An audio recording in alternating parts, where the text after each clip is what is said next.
Ladies and gentlemen, before we begin this funeral service, we ask for those that have a cell phone or pager if you could turn it to the silent mode.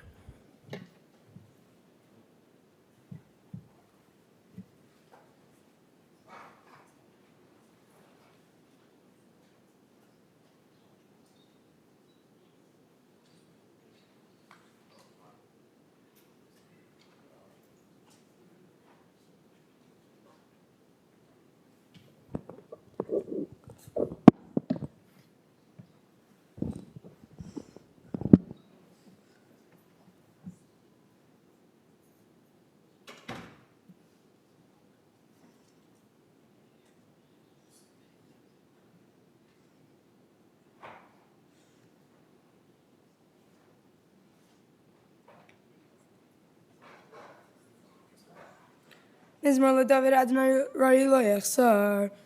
B'nos Tasha Yar B'Teni Yal Menuchos Yina Leni. Nafshi Shovev Yanchim B'Malgi Sedek L'man Shemo. Gam Ki Lech B'Kita Maves Ol Yira Ki Atam Madi. Shivtcho Mishantcho Yehim Yinachmuni. Tarak Vana Shochan Neged Torah. Tishanto B'Shamin Hershi Kosir Vaya. After B'Chased Yudefini Koyim Echai. Shivti V'Sadon Arach Yamim.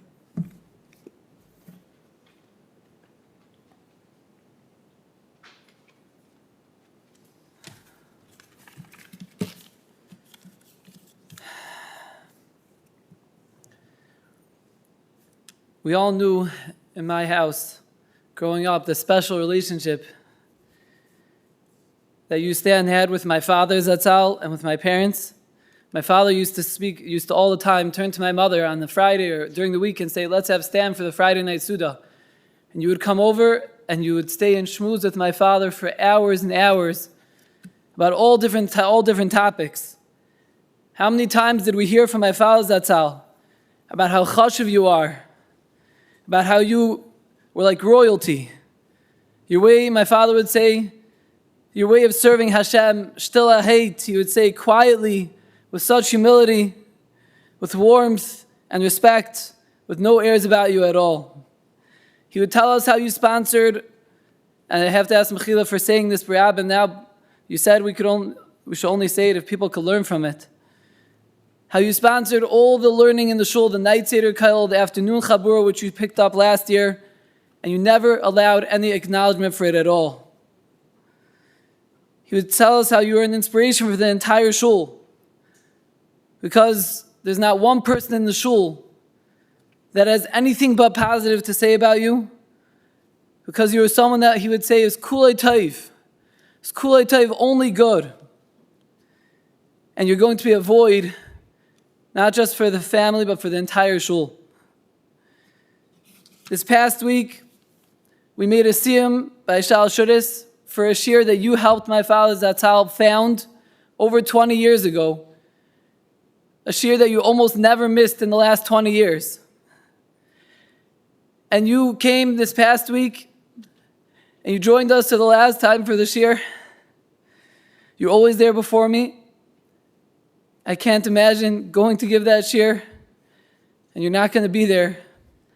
Just like we can't imagine that your seat that you sat in the shul for over 20 years is going to be empty. And you came to Shal Shuddis, and you partook in your siyum, you washed like you never do, to partake in your own siyum.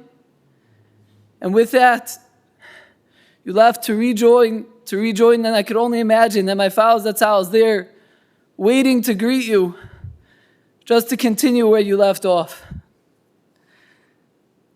On behalf of the shul, we want to ask Mechila, because you didn't allow us to mechaber you properly, and even now with the time constraints, you're not allowing us to mechaber you properly.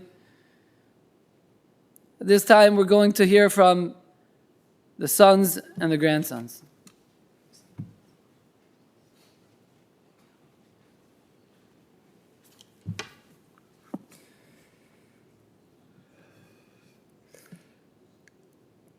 I have to apologize. I'm still in shock, totally unprepared for this. My father really deserves really deserves this kavod achron, but being this such shock, just totally unprepared. Just do my best. I can't believe that my father is lying in front of me. I'm giving a hesped, a eulogy. Yeah, my father was the true patriarch of our family. My wife has just told me someone left a note, someone from Dallas who got to know my father a couple times when he came to visit, had such respect for him. She pointed out how he was the patriarch, but was totally never asked for it. He never demanded any kavod. He was never interested in it from us. He never asked us to give him kavod, but we always gave him because he just deserved it. And we all respected him. We looked up to him. We loved him so much. We relied on him in so many different ways. Challenges we would deal with, it was always good to get his perspective on. Is there anything I wasn't sure about, need to talk over with someone, or needed help with, I always called you Abba. And I knew you would guide me, advise me, help me. Sometimes it was as simple as, everything is much worse at night. Don't think about it now. Go to sleep and think about it in the morning. That was a classic. Often it was a different angle or view to look at it from that I didn't think of. Whatever it was always very level-headed and smart. Somehow after speaking to you, problems never seemed as bad, challenges never seemed as hard.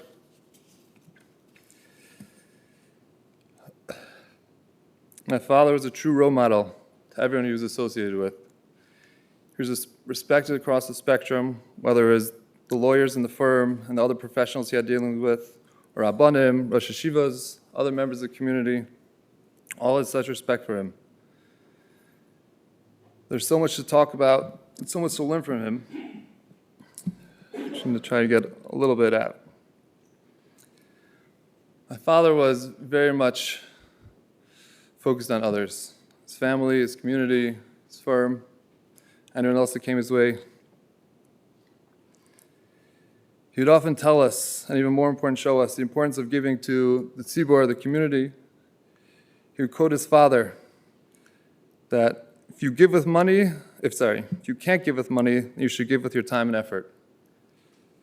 Abba, like Grandpa before you, you did both. Whether starting a shul in Glendale, being president of the board of the elementary school, being a board member of the yeshiva, involved in the shul in Chicago and many other organizations over the years, where there was a need that you felt you could be helpful with, you were there giving it your all, spending the time that you really didn't have, and building the community. This was besides the tzedakah, as our Gross mentioned, the charity. You gave to so many different organizations and people. My father very much appreciated that Hashem gave him that ability and put him in that position to give so much to others. I remember very clearly, a number of years ago, we were talking his carport in the Chesterfields. Abba, you said to me, at this point, I'm really working just for the money. I have enough that I don't need to work so much. But I want to make more money so I can give it to my family, to tzedakah, to other organizations that do such good things. Never at all was it for kavod. He never cared about the kavod. It never meant anything to him. He wasn't interested in signs and plaques up. And one time, I asked him, see, they put I think it was in Wits, they put up a plaque. I was a little surprised that he agreed to it. And he said to me, listen, Rabbi Waxman told me that'll be helpful if it's there. So if it's helpful, it's there, then I'll put it up. But even not for himself. It was never about it, never cared, wasn't never looking for the kavod.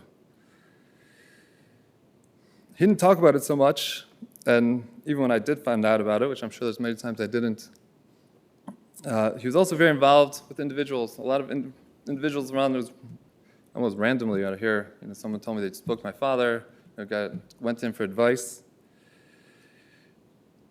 He was very well respected, and everyone would come to him for advice in all different matters, and always wanted to get his opinion on things. Somehow, this crazy work schedule he kept until the day he died, he still made time for them. But most important to him was his family. My mother, his children, grandchildren, great-grandchildren. He loved us so much, and in turn, he was loved so much. Everyone, you should speak to the grandchildren. You go to the Shabbos table, you see how much they love him, and even when they talk about him.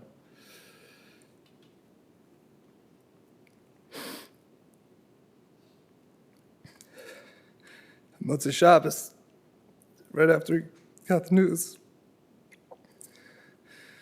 Elishava said to me, my daughter Elishava, my 18-year-old daughter, said to me, she's like, usually after these things, you realize like you took for granted something. She's like, I never took for granted. I always appreciated Saba so much. It's always so clear, and she wasn't the only one. All the grandchildren felt that way, felt so close with him. He always wanted what was best for us, even when it wasn't for him. And not only, he would even help us get to it. First number of years I was married, my wife is from Israel. Her parents and grandparents lived there. So the first number of years married, he insisted, it wasn't hard to convince me, but he insisted that we go to Israel for Sukkot. He'd always tell me, Rachel's grandparents there are getting older. It's very important that she spend time with them. Not because he didn't want us with him for Sukkot, but he just thought it was important. Not only that, he paid for us to go.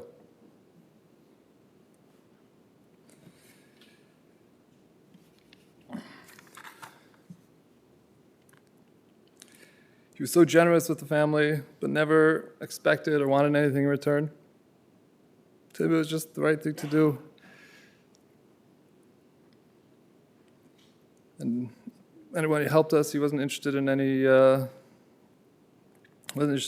recognition or appreciation. It was actually very hard to show him appreciation. We tried many times. First, it was hard because he did so much for us, but even he wasn't so interested. And when he did it, and when he would help us, he tried to make us, at least I can speak for myself. My first few years married in Kollel, my father would help us out, certain money every month. I never asked him for it, but he did it because he knew it would be helpful, and he was happy to do it.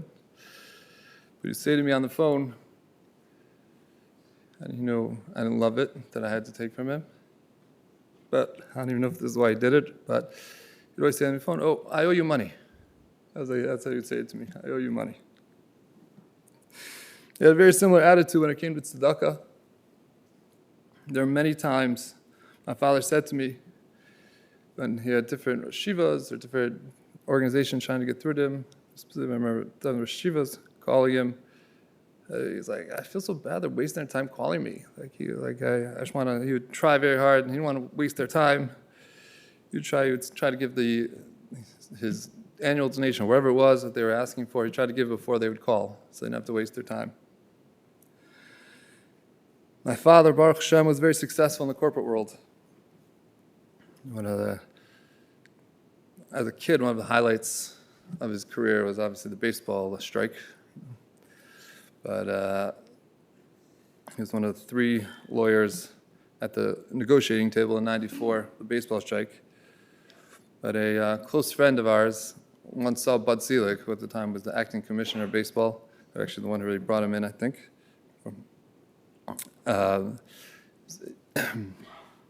And so the guy wanted to get Bud Selig's attention. He's like, I know Stan Jaspan.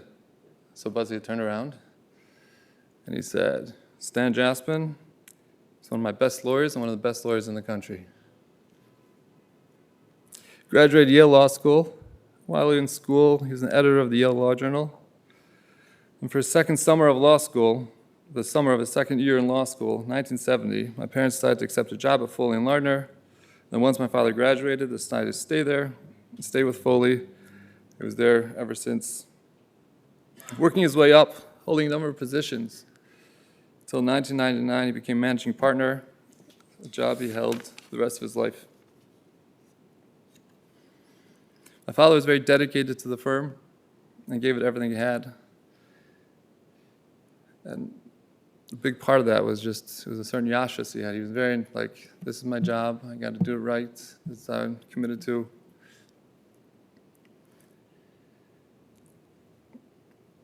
As I mentioned before, he was very respected there, and he had a lot of respect for many there.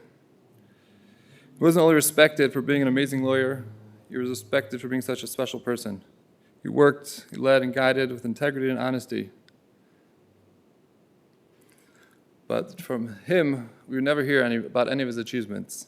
I think when he became managing partner, we didn't know about it for a couple of weeks until my mother told us. And I'm pretty sure, if I remember correctly, he didn't even tell his parents. And my mother told his parents. It wasn't him. Yesterday, Paula forwarded an email to us. Paula's worked very closely with. Forwarded an email that was going around the firm. So I got a chance to quickly look at it. I didn't read the whole thing yet.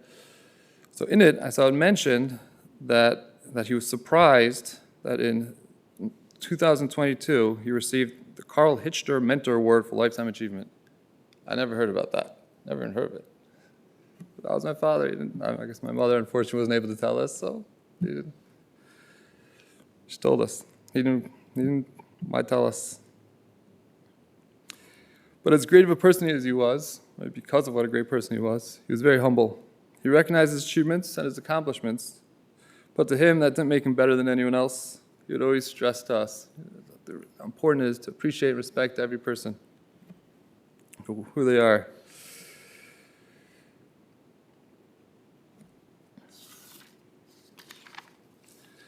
There's one last thing that I want to mention about my father. I really only started appreciating relatively recently how special it was. My father worked very hard for many years, supporting our family, being very involved in the community. And it was all because he had the backing of my mother. As they say, behind every great man is a woman. Everything going on at the home was run by my mother. She took full responsibility for it. I actually once asked her how she feels in that role, that she appreciates not going out to work. So Abba shows me a lot of appreciation. So that's what makes it good for me. Anyway, so they were a true team, a very special team, a great team. Each with their own roles and very supportive of the other. Their dream and their plan was, after working for so many years, my father out of the house, my mother in the house, they're going to retire and live out their honeymoon years in Israel. Unfortunately, as we all know, my mother got sick and that dream never came to fruition. Not only were they not living out the dream, it was really the opposite. They were very hard times. My father was always very worried about my mother. He essentially lost, along with the dream, his teammate. It was very challenging for my father, but he was always very positive about it. So many people would just throw in the towel and give up on life. Not my father. He just kept going. You never would have known. You saw him on the street, even going to his house. He was very upbeat, positive. He had every excuse to throw in the towel, but he didn't. He just kept going. Abba.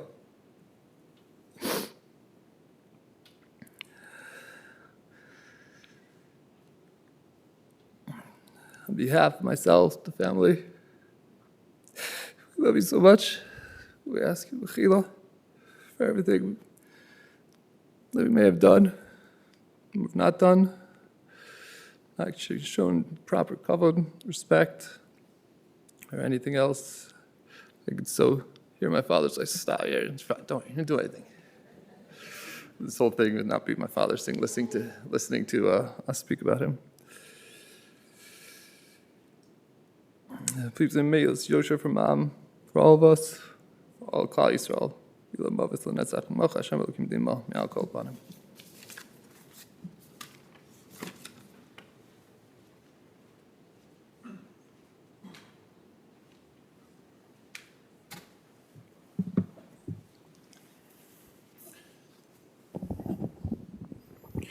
Good morning.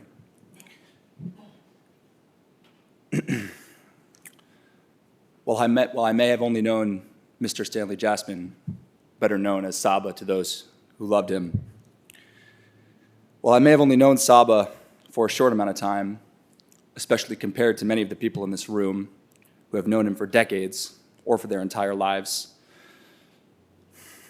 I consider myself to be the luckiest amongst us because I had the distinct privilege to be with Saba in his last few moments on this earth. After he had passed away, the doctors led us into the emergency room waiting room, where the medical staff had heroically tried to save his life. As we entered into the room, I noticed that the clothes he had been wearing had been placed in a plastic bag and left in the corner of the room. As I inspected the belongings, I suddenly remembered that I still had Saba's yarmulke tucked away in my pocket. A few hours before, while Saba and I were riding in the ambulance on the way to the hospital, it was clear that Saba was barely aware of what was going on around him. And yet, as we bumped and bounced in the ambulance, Saba kept trying to keep his yarmulke from falling off of his head. Despite everything, he kept reaching up to grab the kippah, much to the chagrin of the heroic paramedics who were desperately trying to keep his IV in place.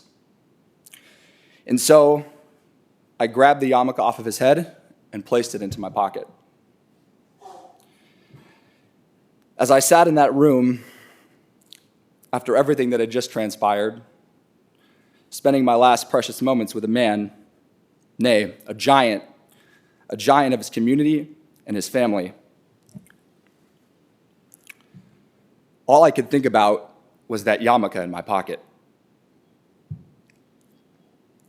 How beneath Saba's wit, wisdom, and razor-sharp intellect was a pious man, a man of simple faith, a man that no matter what life sent his way, he accepted as the will of God and moved on with his day, constantly and continually bringing light and goodness into this world.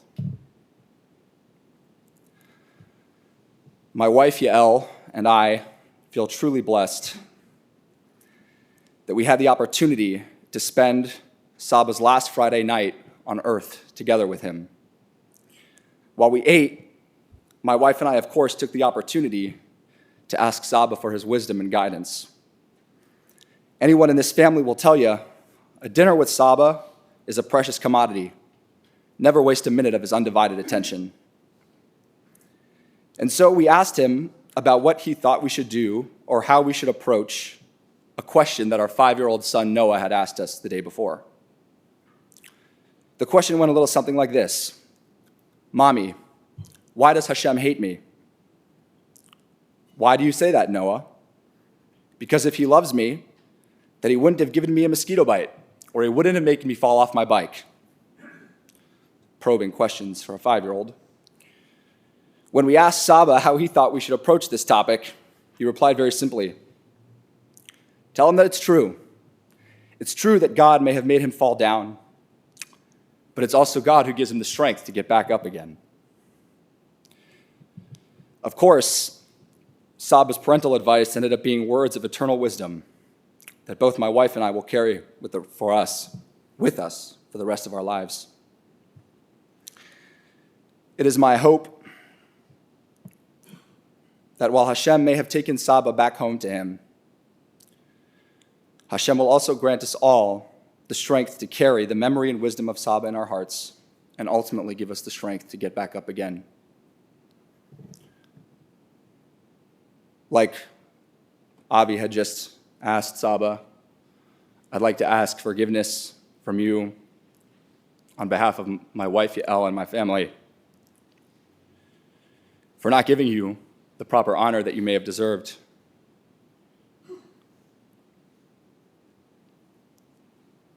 Thank you.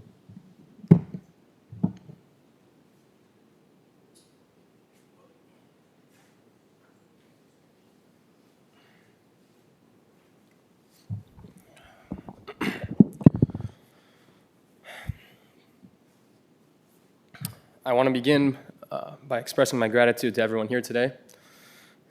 Seeing so many people gather here, especially those from Foley and Lardner, who knew my grandfather through his work at the firm. It's truly moving. It means so much to me and my family that you've come to honor such a distinguished individual. I'd like to talk about my grandfather's midos, or character traits, and who he was as a person before discussing his personal impact on me. Torah says that Moshe Rabbeinu was the humblest of men. I think this is the very best way to describe my grandfather. He was one of the smartest people I ever met. Having attended an Ivy League college and graduate school, he came from an incredible family, held a prestigious position, and was admired by all. But it was his remarkable character that drew people to him. His honesty, trustworthiness, wisdom, and humility. Saba was truly the humblest person I've ever known. He never felt entitled or boasted about his accomplishments most would be proud of. What he cherished most were his children, his family, and his community. He never discussed work with us. It was always about us. He was genuinely interested in the lives of his children, grandchildren, and great-grandchildren, always wanting to know how we were doing. I didn't even know that he was the managing partner of his firm until 10 months ago. He never spoke about it because he didn't see it as something to be prideful of. His greatest pride was his family, his children, and his Torah.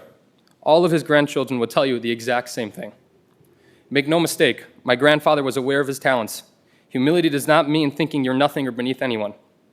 True humility is recognizing your strengths and understanding that Hashem has given you these gifts to help other people. He believed his talents for the benefit of others, and he lived his life that way. Not only was he the humblest person I've ever met, but he was also the most giving. He always gave with a smile, feeling joy and happiness and simcha, gaining something rather than losing something.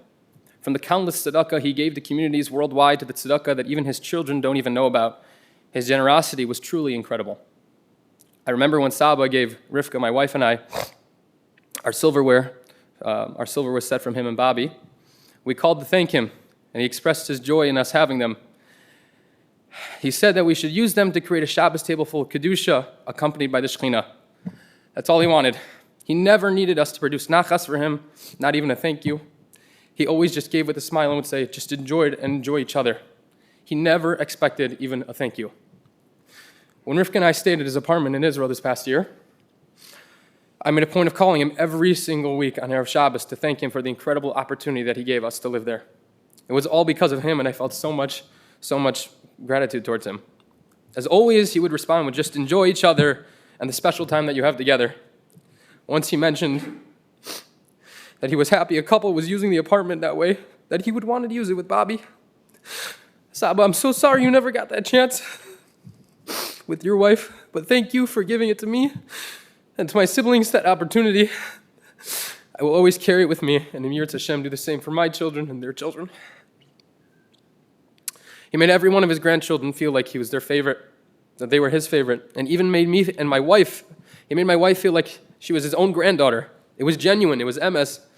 If Dessler points out that the word ava means love, and its root, ahav, means to give. My grandfather just gave, and he gave, and he gave to so many people. He took nothing for himself. He was a true giver. I learned what it meant to give and how to give from him. A man could have felt his entire life was taken from him when his wife became ill. He might have stopped giving. He was deprived of the joy of living a full life with her in Eretz Yisrael, which was his dream, as my uncle said. Yet he didn't stop giving. Instead, he just decided to give even more. He never got to retire and worked well into his 70s just to keep giving to other people.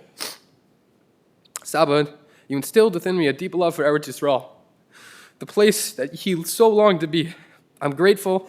I spent time with him there this past year, and I celebrated my bar mitzvah with him at the Kaisel, and I will always cherish those memories and hope to create the same for my own children one day. Though my grandfather was physically present at work, his neshama was always at the Beis Medrash. He cared more about being Marbetz Torah and Yiddishkeit more than anything else. If only I knew the extent of his contributions to Yeshivas Koilim and schools. The Gemara tells us that they placed the Sefer Torah next to Rabbi Yehuda Nasi on his deathbed to symbolize his life was dedicated to Torah. This was Saba. He was like his father, a pillar, a builder of a community.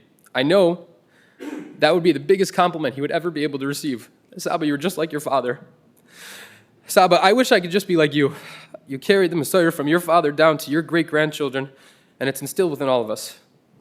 Pasuk tells us about Avram Avinu, Ki yadati v'laman asher yitzav es banav v'yaspeso achrav, v'shimru derech Hashem la'asot tzedakah mishpat. For I've chosen Abraham so that he will direct his children and his household after him to keep the way of Hashem, of God, by doing what is just and right. My grandfather exemplified what it means to be a mensch and to do what is yasher and v'tov. He often shared a story from his youth that left a lasting impression on him. At a bowling alley, he returned his shoes and the employee didn't ask for payment. So he assumed that the game was free. When he told his father, who was waiting outside, he told him about the free game, and his father asked him why it was free. Upon hearing the explanation, his father told him, you go back inside and you pay. You pay because you played. You played the game, you pay for the game. It was just the right thing to do, and it perfectly characterized who my grandfather was, and he lived by like that for the rest of his life. La'asoi tzedakah mishpat. Saba, like Avram Avinu, you pass these amazing mitos to your and values to your children, grandchildren, and great-grandchildren. My personal relationship with my grandfather is something that can never be replicated. He made each one of his grandchildren feel like they were his favorite. I had a special kesher with him. Saba was an incredible source of insight and advice for me. Whenever I needed guidance in life, he was the best person to reach out to.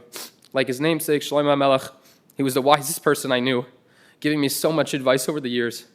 His advice was always unbiased, yet loving and gentle. When my wife and I were dating, I told him how much she meant to me. Saba said I should go for it. He usually doesn't just say advice like that. So when I asked why, he said, because the way you talk about her and the way you smile when you speak of her is the same way I talk about Bobby and how she was. All of the grandchildren felt the same way when speaking to him.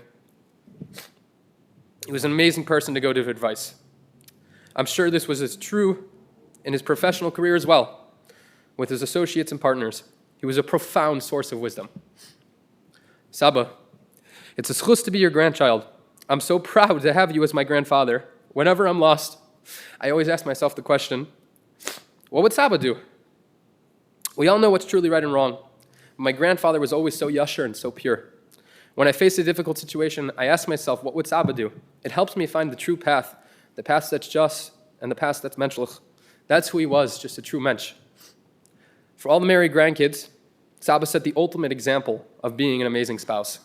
He showed lifelong dedication to his wife, giving it till his very last breath. He was the paradigm of an Ezer Kenegda, exemplifying commitment and devotion. I strive to carry that into my marriage, treating my wife with the same respect and commitment that he had for his wife and family. Saba, you are such a special neshama. You are so pure. Your neshama is from the highest level of the Kisei HaKavod. Hashem placed such a pure man into our lives and took him way too soon. Most of my memories with Saba are from Yom Tovim and Shabbos. My parents were zeicha to have him over almost every single Shabbos when I was at the meal. Hashem let him to have just one more Shabbos before taking him back on Motzei Shabbos. I know he's in the highest point of God eating, enjoying some sort of Shabbos there with all the great people of previous generations. My grandfather did not need a patira to be spoken of so highly. Almost everyone who knew him talked about how extraordinary and menschlich he was. I felt privileged to have him as my grandfather. He was just an extraordinary individual. I want to close with my last conversation with him before he was nifter. My parents, who flew back from Eretz Yisrael just now, weren't in town, and I hadn't seen my sister all week. I decided to visit her, as we were the only family members around. On my way back from Friday night shul, I unexpectedly saw Saba. I was so happy to see him. We were just talking about very things. I sat down and started schmoozing with him. I said, Saba, I made a joke that probably should not have been said in Saba. I want to ask you mechila for that.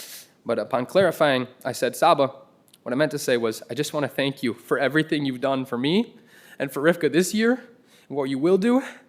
I can't imagine where I'd be without you and Bobby. There's nothing I could ever do to pay you back. My grandfather looked at me and he said, pay back? I don't want you to pay it back. I want you to pay it forward. Pass this on to your kids and their kids and their kids. That was my last memory of him. That was the last conversation I had with him. My wife is pregnant, and I see pictures of Saba with all the newborn children, grandkids and great-grandkids. I wish my child could have met him, even just once. Such a great man. For Saba to hold them, not even for me, but just for him, so I could give him some nachas and show him that, Saba, I'm paying it forward. Saba, you live on in each of your grandkids. We will never forget you. You're right, we can't ever pay you back, but we will continue your legacy and keep paying it forward. I love you. I want to ask for mechila for anything I might have done or said. Mia and Rivka, may your pure neshama and special neshama have an aliyah adayad.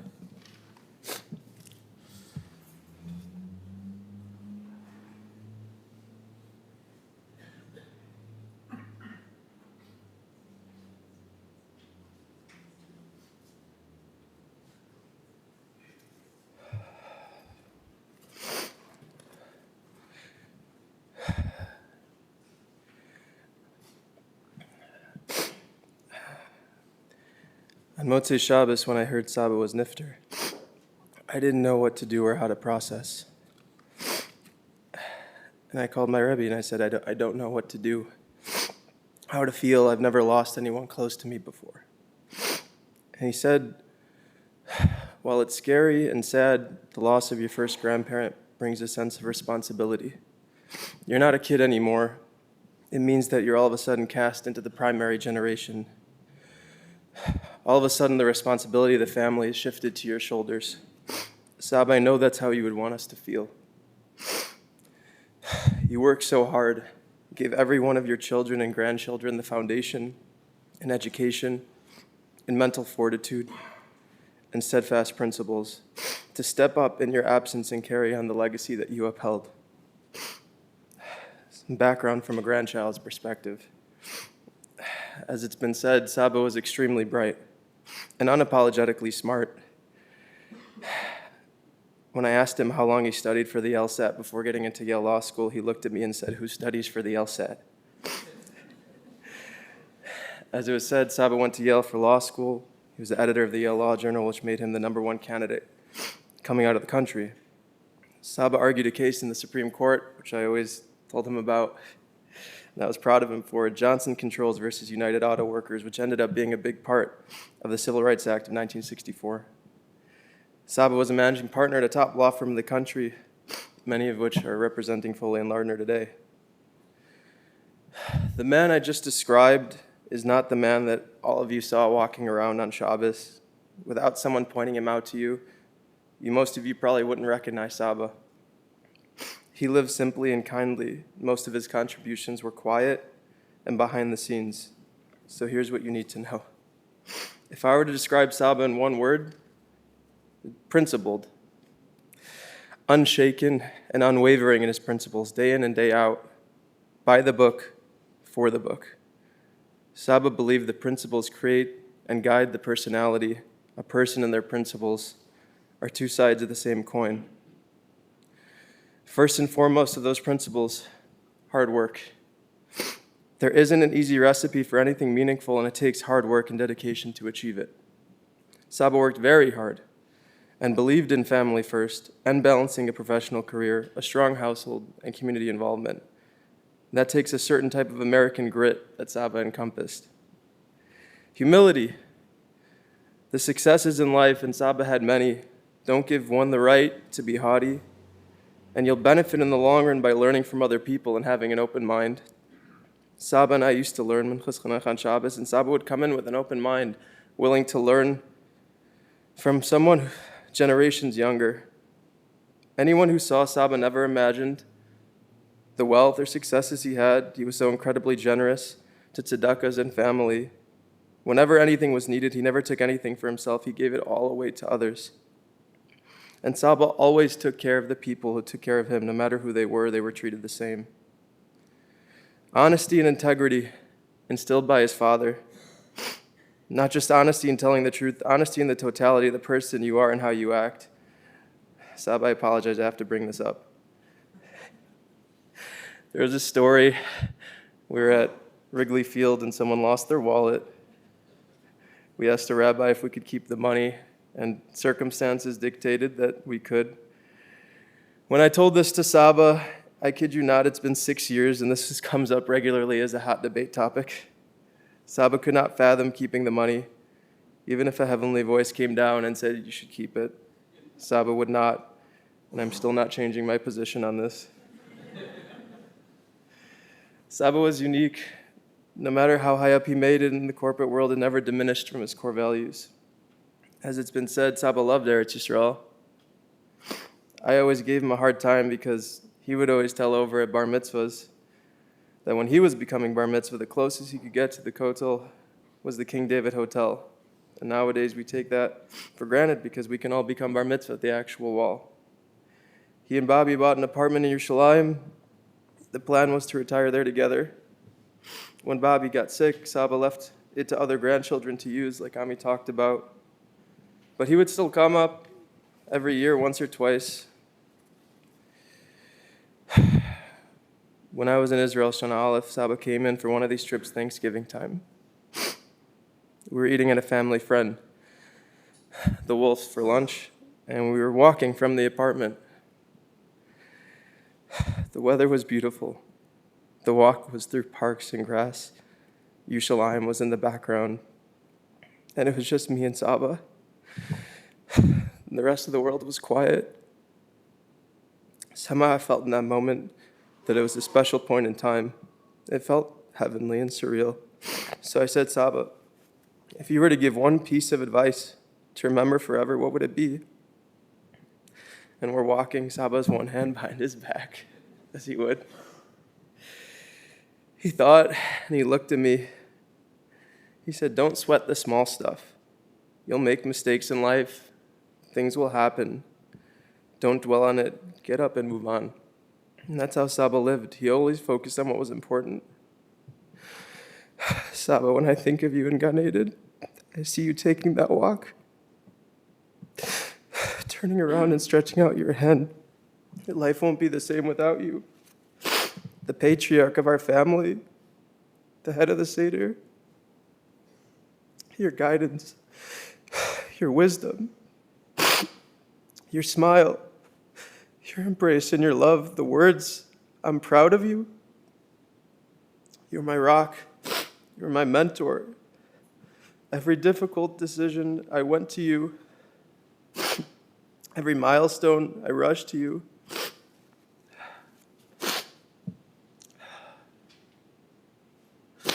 Our Friday nights that Yafa and I love so much, when you held my children in your arms,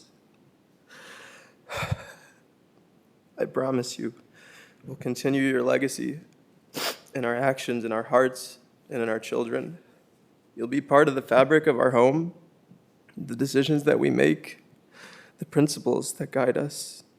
You lived an incredible life, one that should be celebrated and emulated, the components of which are represented by the people in this room. I want to ask Mechila, it's not an if. We weren't mechavid you properly, even though you didn't want it. Thank you. I love you, and we'll continue to make you proud.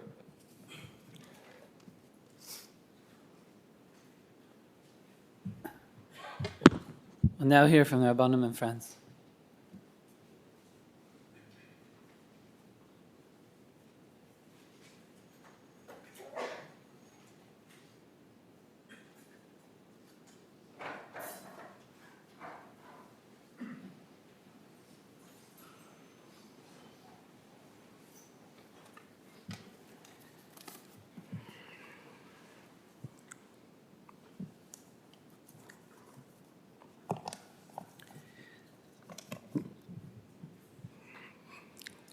My family and I have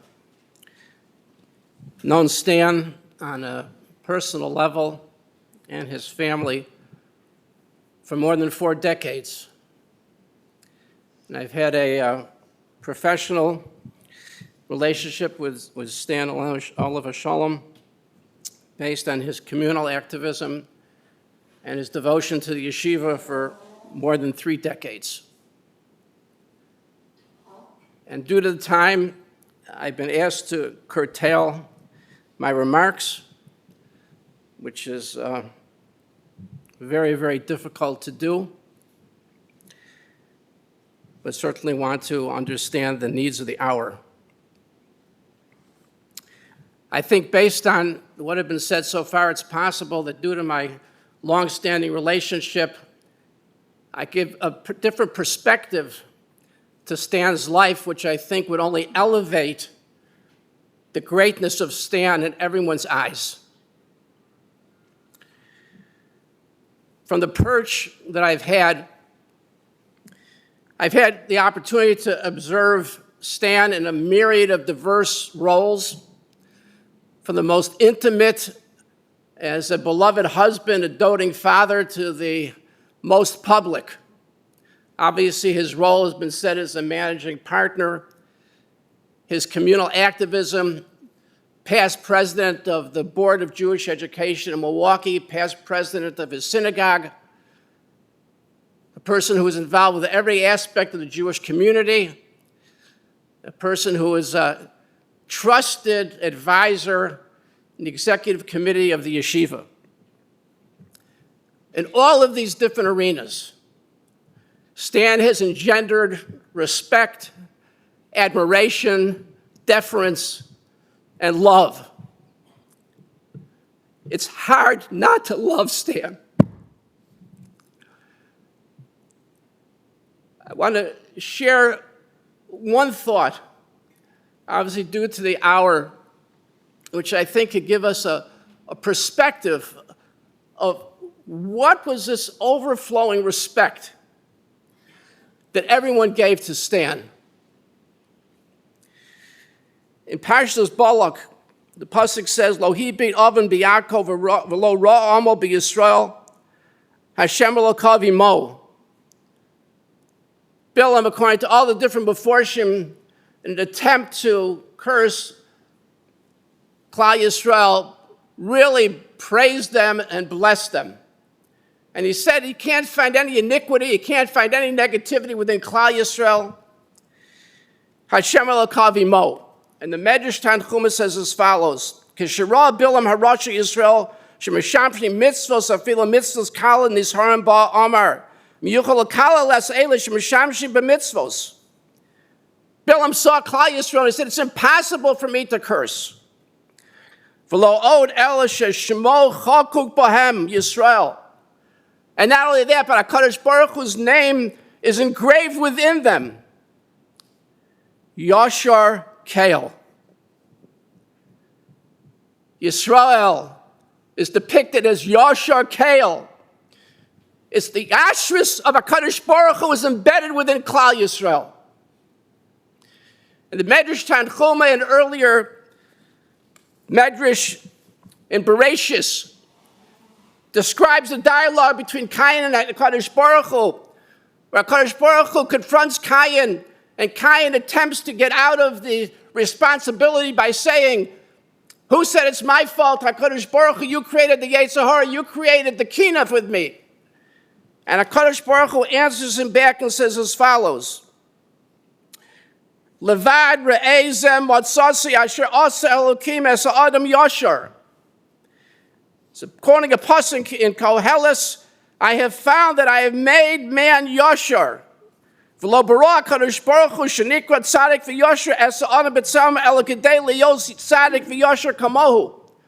HaKadosh Baruch Hu answers Cain, does not attempt to confront him on his actual complaint, but says, HaKadosh Baruch Hu has given you the innate Yashrus.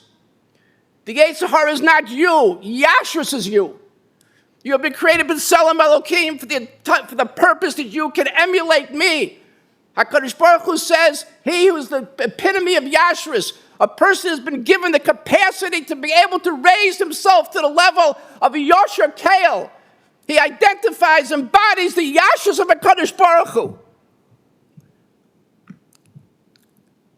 This was Stan, Adam HaYashar. And I want to go back to pre-Chicago to explain the greatness of Stan's Yashrus. Stan and Phyllis had always been identified with the Jewish community, has always been a family of spirituality, identifying with Jewish education, but they did not start out in an Orthodox synagogue.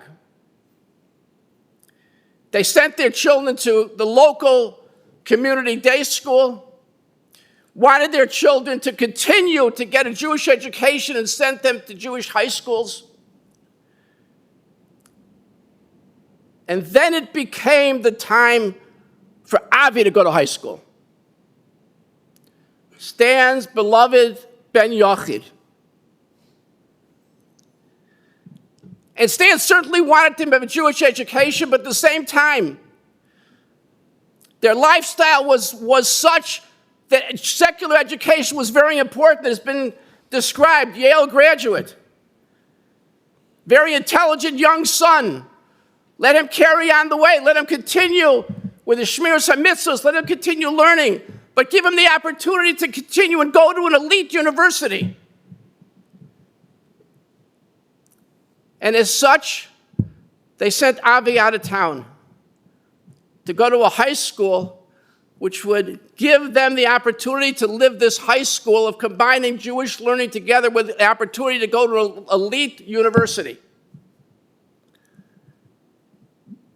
There was only one problem.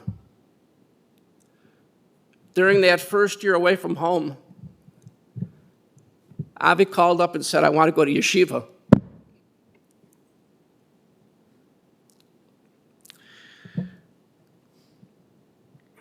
Stan very easily could have said, you could continue in Jewish education. You're getting a good Jewish education. That's sufficient.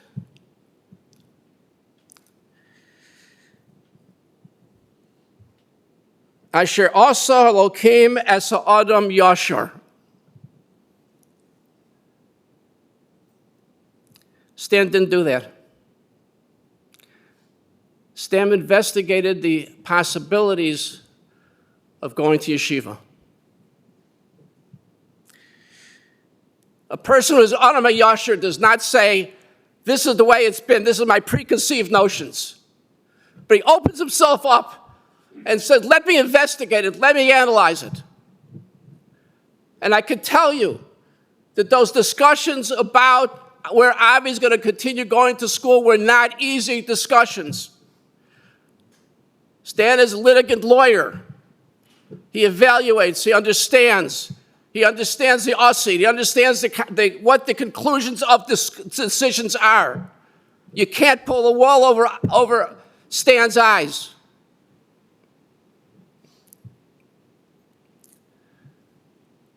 At the end of the day, Stan said, Avi, learn. And he came back to wits. And Stan watched him grow as a Ben Torah and as a Talmud Chacham through the yeshiva, through the Beis Medrash, onto Queens, through Kollel. And this was a pivotal moment, at least one of the pivotal moments in the transformation of the life of the Jaspan family. This was not a reluctant accommodation to Avi. This was a decision based on Yashrus. And Stan, being an Adam HaYashar, could not ignore the obvious. This was not a decision for Avi alone. This was a family's decision. If Yashrus is to commit ourselves to higher levels of learning, to higher levels of Avodas Hashem, that is a decision which encompasses the entire family. As Avi continued in yeshiva, entered his junior year, entered Rabbi Shapiro's shir, he recognized that the brilliance, the clarity of thought, the articulation matched his father's. And he put together a chavrosaship between his father and his best friend, Bruce Peckerman, with Rabbi Shapiro, which has lasted all these years.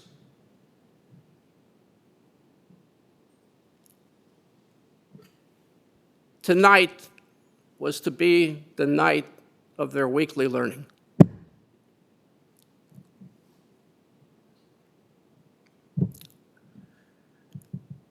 All of this respect, all of this admiration, all of this love really encompasses Stan's entire being as an Adam HaYashar. The yeshiva uses him as a trusted advocate and a trusted consultant. Whenever we need an outside opinion, we need to understand perhaps a different perspective and get an objective perspective on different things. For Roush and myself, Stan Jaspan is the go-to guy. That Yashras envelops everything, his religious thought, his ethical thought, his entire being.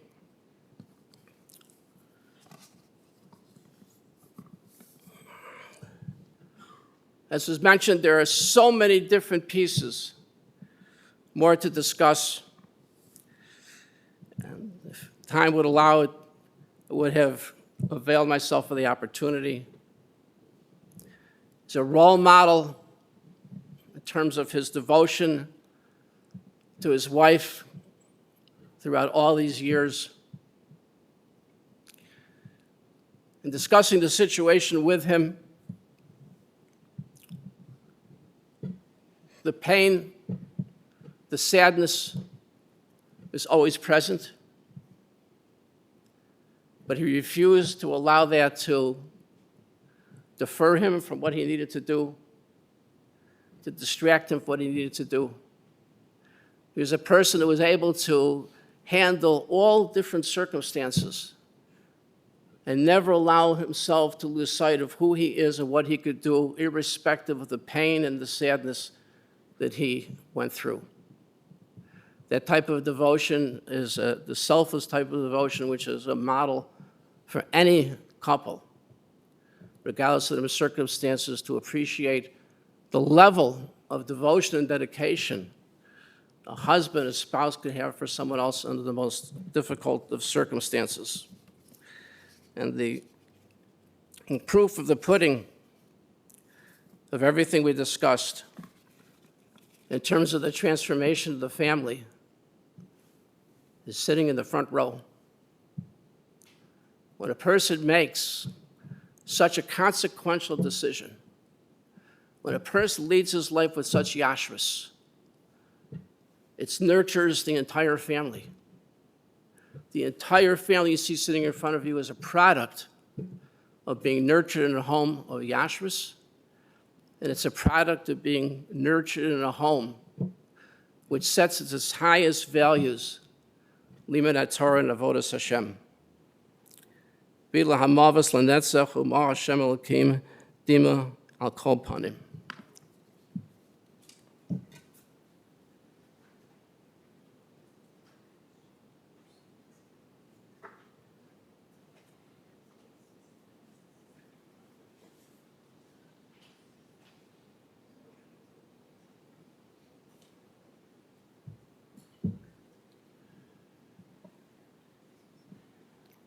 When Avi called me yesterday to say a few words about Stan, my first thought was, I wish he was here to help me, because that's what Stan always did. I met Stan 40 years ago when he was president of Hillel Academy and I was a new board member. What initially struck me was Stan's outstanding intellect and his analytical skills. Stan was never satisfied with just identifying a problem. Stan wanted to solve it. As I spent more time with Stan and got to know him better, I observed the kindness, the sense of humor, and his humility that you've heard so much about today. I tried to follow in his very large footsteps at Hillel and was constantly thinking, what would Stan do? When I would reach out to him with the problem, he usually said, Bruce, use your experience and instincts. You're doing a great job. From that time on, Stan was not just my teacher and mentor, Stan was my friend, and he was always there for me. In the 1980s, when several young families in Glendale wanted to start a new synagogue, they turned to Stan and several others to begin the process.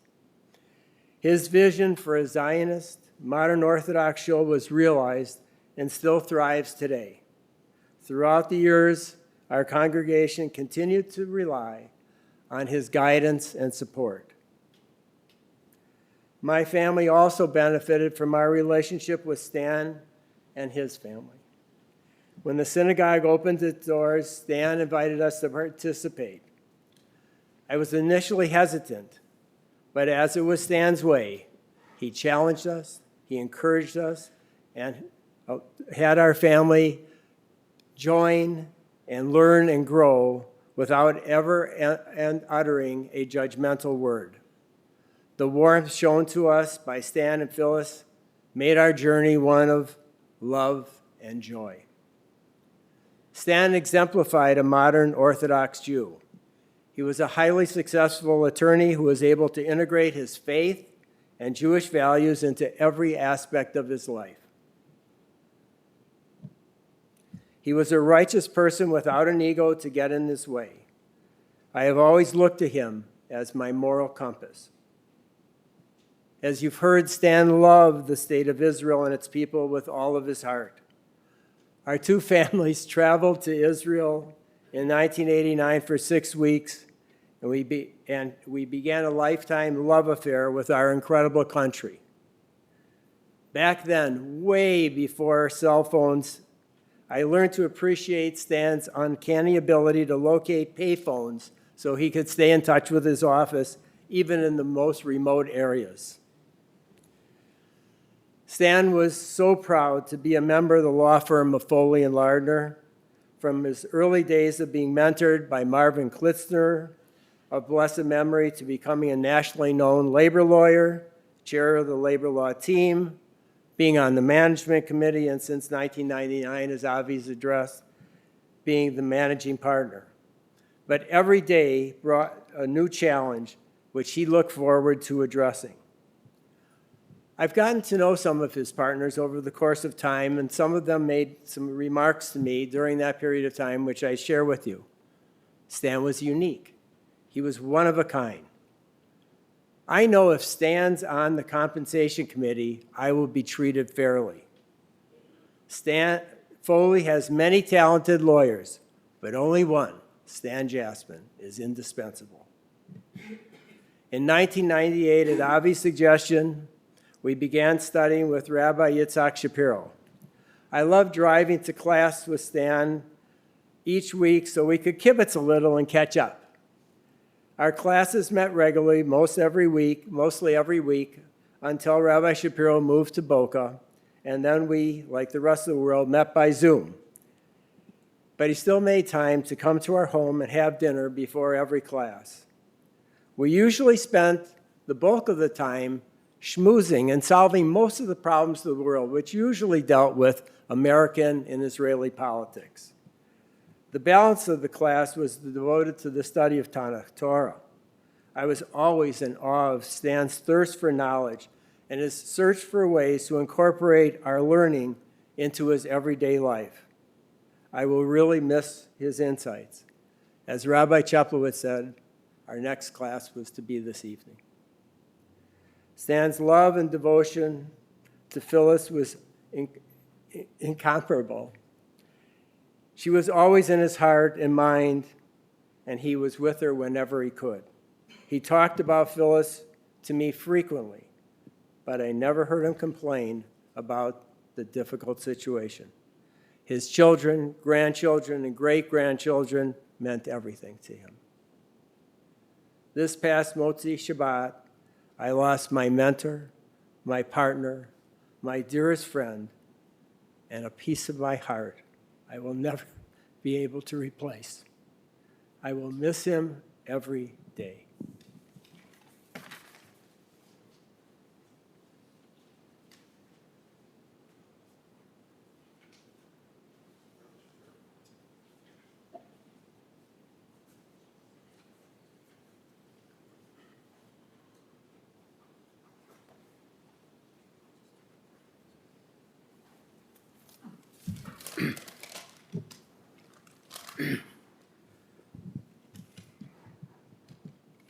At the risk of being repetitious, touching on many of the themes that have been mentioned already, including the fact that my calendar for today has an entry that is no different from hundreds that preceded it over the last 25 years. Stan and Bruce, 8:30 p.m. Tragically, that haunting reminder will not result in a learning session with a person who we have come together today to remember and whose loss is so painful to all who are privileged to know him.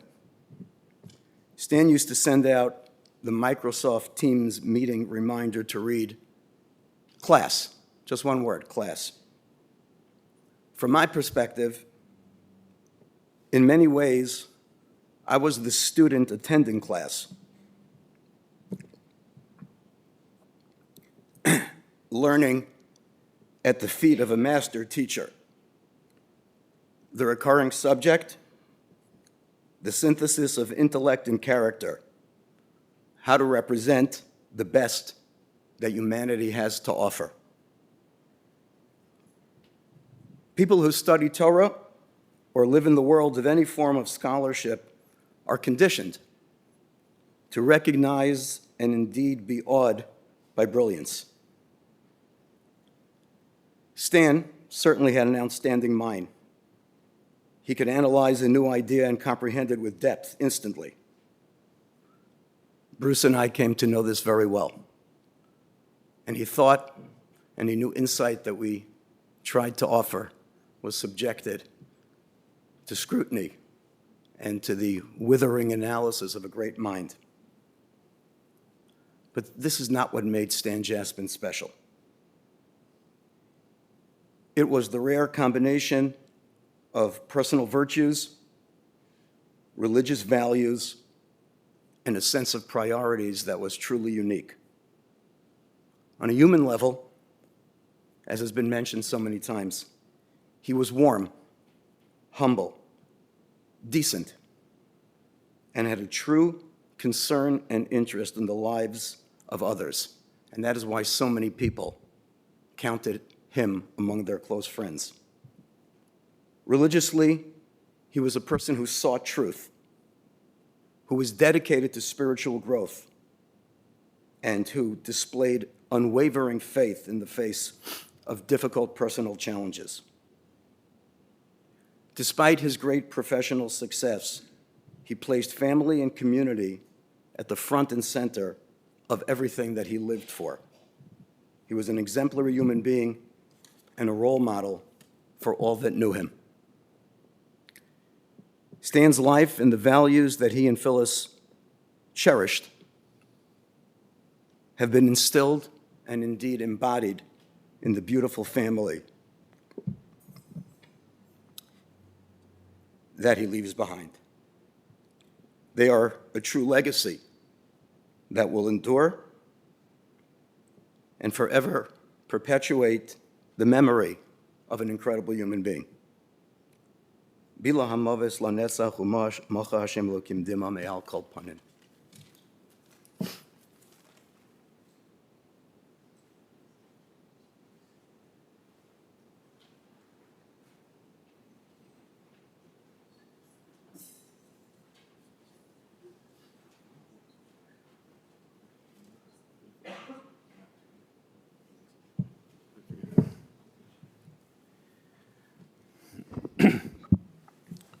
I still can't wrap my mind around the fact that Stan's not with us.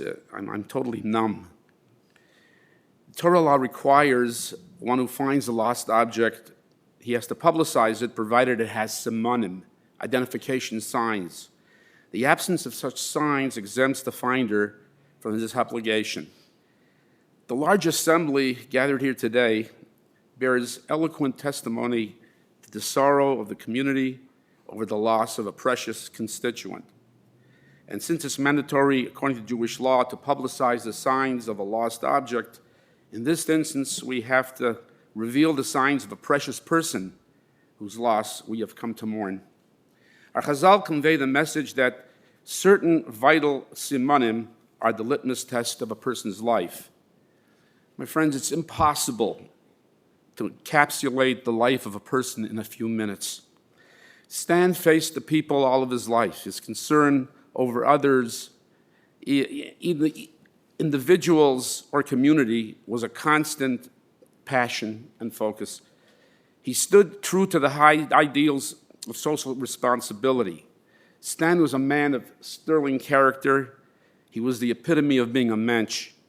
Stan spearheaded together with 4 other families the founding of our shul in Glendale. Why? Because he himself wanted to grow, and his family to grow in learning Torah and observance and spirituality. And during my tenure as the rabbi of the ASKT, we all started the shul together. Stan was my mentor, my advisor, and my critic. Only constructive criticism. But more important, he was my friend. And yes, we discussed, we argued, and agreed. In the community, Stan was a leader in the Milwaukee Jewish Federation. He was president of Hillel Academy, Milwaukee Jewish Day School, and of course, president of our shul. He was a very community-minded person. He was a kovei itim laTorah, as we all heard. He set times for learning every week at WITS together with his good friend Bruce Peckerman and with Rabbi Shapiro, and this went on for years, as we just heard. His chesed, together with his wife Phyllis, the hachnosas orchim was legendary. Just about every week, you would find about 10 to 12 yeshiva students at his home for Shabbos from WITS. He was a true Baal Tzedakah, giving charity not only to institutions, as we heard, but to individuals in need, secretly, without fanfare. How do I know this? Because he gave me various checks to distribute many times. Stan had wisdom and clarity. He was an attorney's attorney, directing literally hundreds of lawyers at his firm, Foley & Lardner, where he was managing partner. He was supposed to have retired years ago, but they wouldn't let him go. He told me they just wouldn't let him go. Okay? He was a gentleman and a role model, as we heard, for all those who knew him. He was a osek b'tzarchei tzibur be'emunah, involved faithfully in the needs of the community. He was pleasing to his fellow man, which makes him pleasing to Hashem. He had a great love, as we heard, of Eretz Yisrael, a love of Israel that he instilled in his children, and of course, he had great love for his family. He and Phyllis instilled into their children Talia, Shmuel and their families, Ilana and Michael, their families, Avi and Racheli and their families, that love of Torah, Chesed, Tzedakah, and Derech Eretz. And Baruch Hashem, he was Zeicha, he merited to live to see and enjoy his children, grandchildren, great-grandchildren, giving them great nachas by living a beautiful, pure Jewish life. There's much more to say, but I was told that time is of essence right now, so I'm going to end off by saying that Stan left this world as he lived it, kind, caring, loving, and with a generous heart, with a leiv tov and ayin tova. He passed away with a clearly defined sign of nobility. Yehei zichro baruch, teitz nafshe tzurah b'tzoras chayim. May his soul be bound in the bonds of eternal life. Mocha Hashem Elokeinu dima me'al kol panim.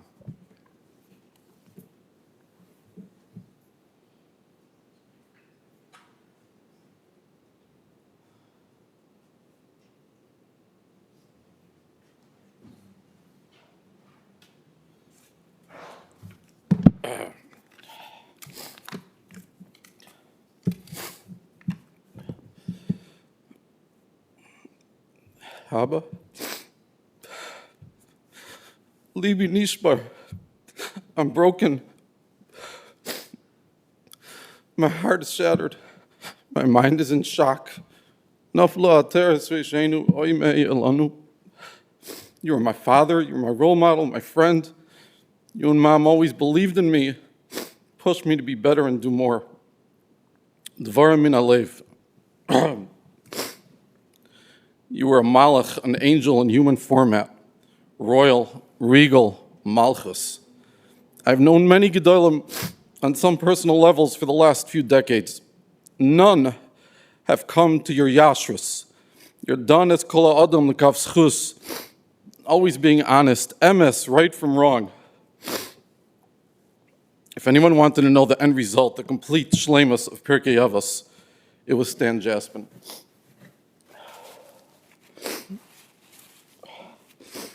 You are a global legend in the world of attorneys. None have come to your level of success, brilliance, and prominence.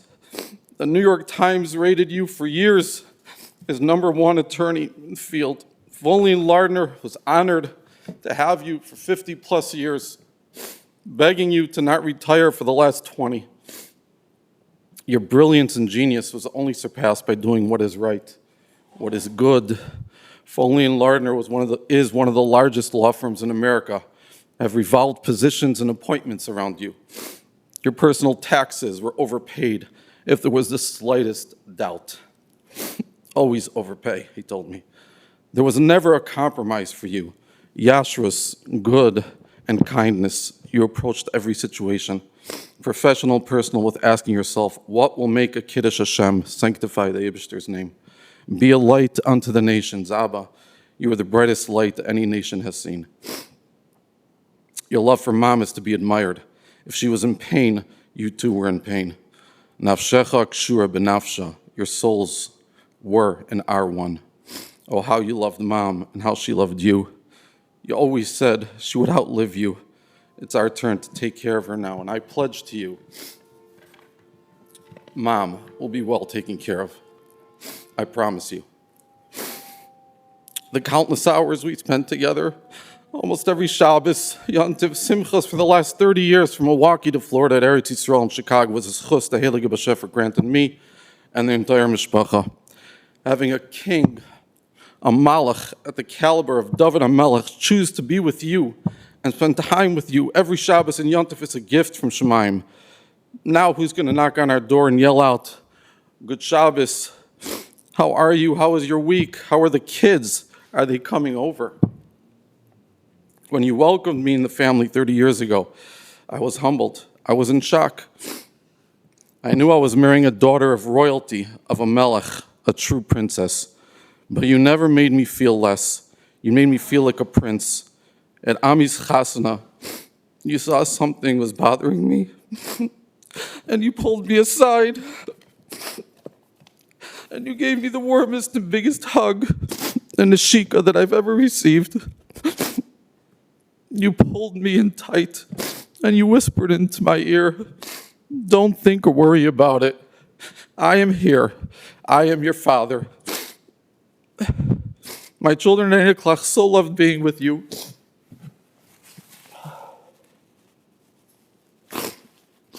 They adored you.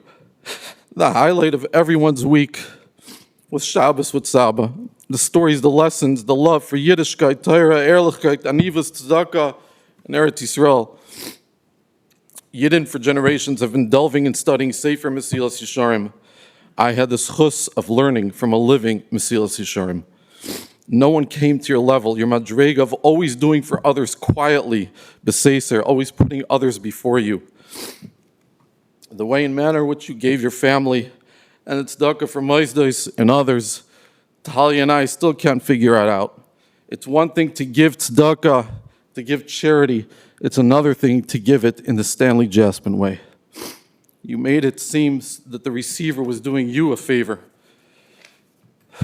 You gave your time, resources, and brilliance, volunteered in boards, federations, schools, shuls, chavrusas with Chavetz Chaim, Rosh Yeshivas, an unmatched pillar of fire. Chesed, anivas, unlike anything I or anyone has ever seen. You and Mom taught me how to be mekayim the mitzvah of achnasas orchim in ways people only read about in Sfarim from the Altaheim. I could go on for hours. Art, scroll, and books can be written about you, but I know this is not what you wanted. It's exactly the opposite of what you would have wanted. So I ask you, mechila, for being megala to the public now that you were a lamed vavnik. I ask you, mechila, for things I might have said or done. I didn't mean it. I'm sorry. But the Eineklach will so miss you. Who's going to walk down the children in Eineklach's chuppahs when I sing, Oy yeshvu Zekeni, Buzekei, Dois, Birechai, Voice Yushalayim. Abba, I'm so going to miss you so much. First Shabbos without you. First Shabbos without you walking through my door. Bila Amavis Netzach Umacha Hashem Elohim Dima Me'al Kol Panim.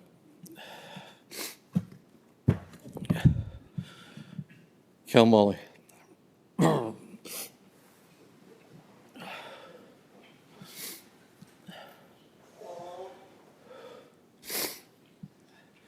El Molly Rachamim Shoichein Bamiroimim Ametzei Menuchon Echoina Kanfi Hashechina V'malois Kedoshim Toirim Zoi Harokiyo Mazirim Es Nishmas Shmuel Shloimoi Ben Yosef Sholach Le'olamoi Bavu Shinoi Devim Tzedoko Biyad Azchoes Nishmasoi Began Eden Tei Menuchasoi Lochein Bar Rachamim Yastireinu B'Seiser Kenofov Le'olamim Yitzoi Bitzoi Achaim Es Nishmasoi Adoi Noi Unachalasoi Ruach Al Mishkavoi B'Shalom V'Noimar Amen.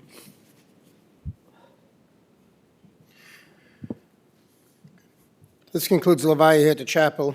The crew will be on a Har Menuchos tomorrow evening, approximately 7 to 7:30. That time will depend on when the plane lands in Israel, and we'll update our website of that time. All Shiva times for the family in Eretz Yisrael and the family here is either on the service folder that you received when you arrived or on the website that you have joined the live stream on, and we'll update it accordingly. If we can have all the grandsons and son-in-laws come forward, they'll act as pallbearers.